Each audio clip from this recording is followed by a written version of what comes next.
I read today that the White House is in a panic again.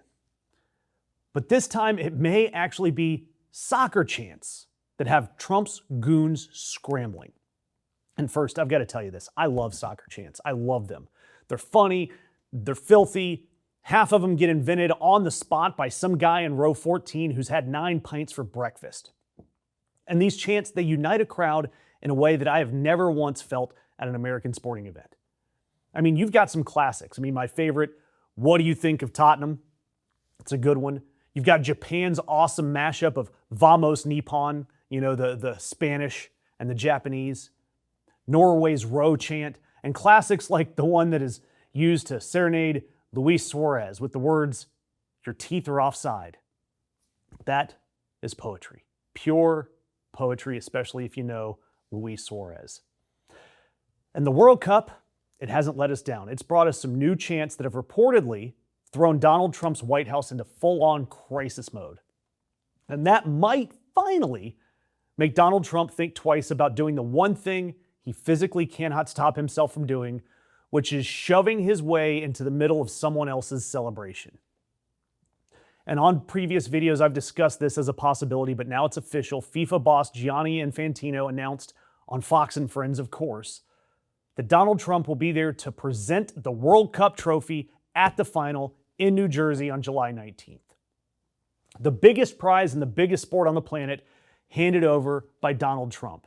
And I can't imagine that going wrong in any way. But there's a detail here that's fascinating.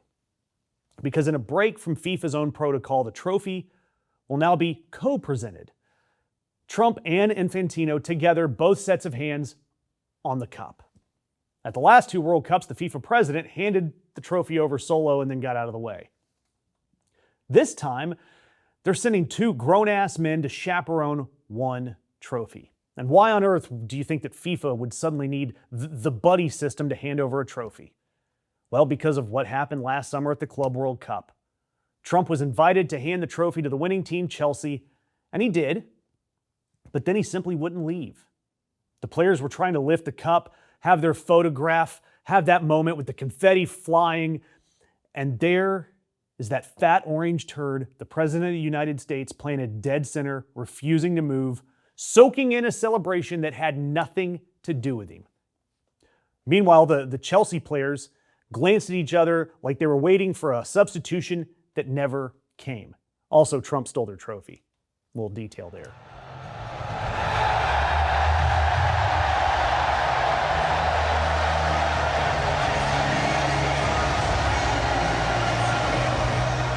And frankly, that's the single most Rod Farva thing I've ever watched. And if you've seen Super Troopers, you know the moment at the very end where Farva grabs the mic at the party and just starts chanting, "Farva's number one, Farva's number one," while everyone else around him just stares. That's Trump.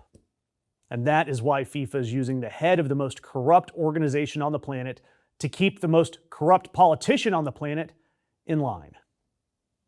But the thing I really want to talk to you guys about, the thing I have to share, are these chants. The chants that have the White House in a panic, that they're so afraid of, that we may hear at that final.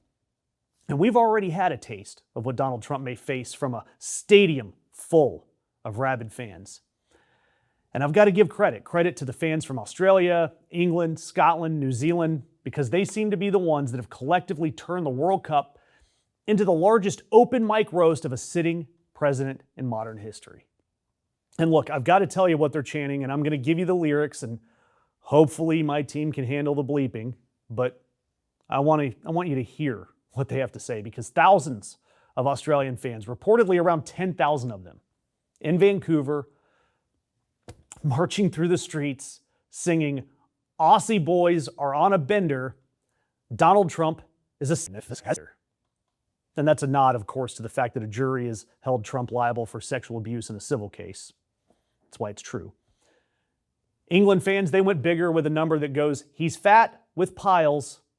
He's in the Epstein files. Trump the C word. Trump the C word." Classic.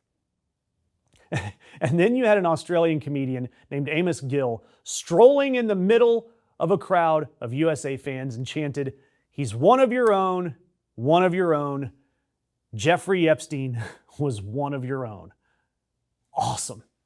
I've also heard this one, and I've got to disclaim that Trump has not been charged with anything like this, and abusing children is no laughing matter.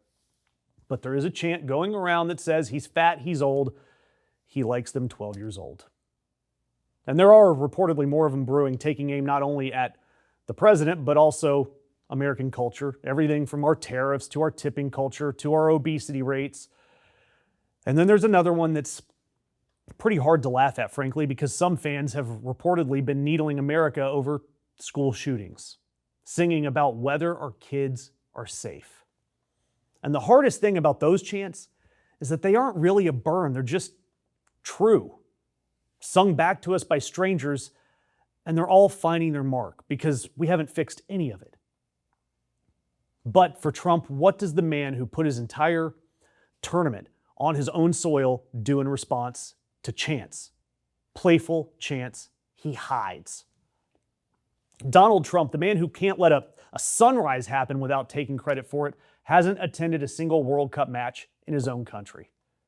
The TV networks have reportedly been warned about these chants, and that's why, if you're one of the people that are watching them, I'm not, can't hear them.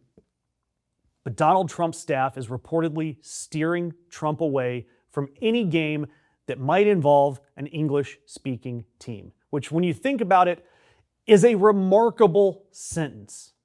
The leader of the free world being kept on a leash because of lyrics made up by drunk Aussies.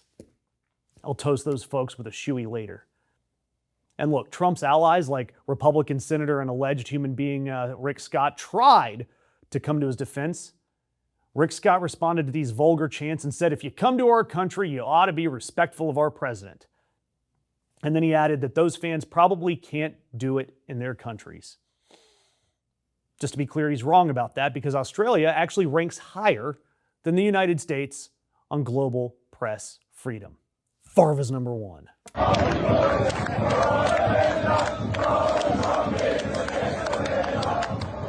What do you make of these bands that are showing up here and disparaging the president, calling him a sex offender and stuff like that? Have you seen this? I haven't seen that, but look, it's great that we get to host the World Cup. Yeah. I want America to win. Yeah. But look, if you come to our country, you ought to be respectful of our president. And think about it, they probably can't do it in their countries.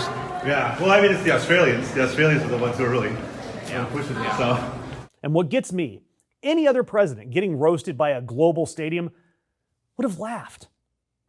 Obama, he would have made a joke about it at the next correspondence dinner. Hell, he would have probably chanted along. Bush, he would have done that little shrug with that little weasel laugh of his, that Why? Because a secure person can take a joke. They can let the world have a laugh, have fun at their expense, and just keep on walking. Trump, he can't. He physically can't. And this man wants to be the center of everything, the trophy, the celebrations, the cameras. But he only wants the self-glorifying greatest of all time version of himself. The second the cameras show the real picture, the felon, the files, the algae, the cankles, the jury verdicts, Donald Trump runs and hides behind his staff and the AI slop he posts on Truth Social. But you know what? Donald Trump has to know. He has to know that the whole world is now chanting at him, 70,000 voices at a time, because at his absolute core, this narcissist in chief is a scared, tiny, weak little man. Well, he's not little. But he knows that somewhere underneath all of the gold paint and the blue rhino lining at the bottom of his pool, that Donald Trump is a failure and that his legacy will be nothing more than failure. So do me a favor, drop me a comment. What's your favorite soccer chant? Or, if you know how to, just respond to this. What do we think of Tottenham? Actually, better yet, we'll change it up. What do we think of Trump? Post it in the comments.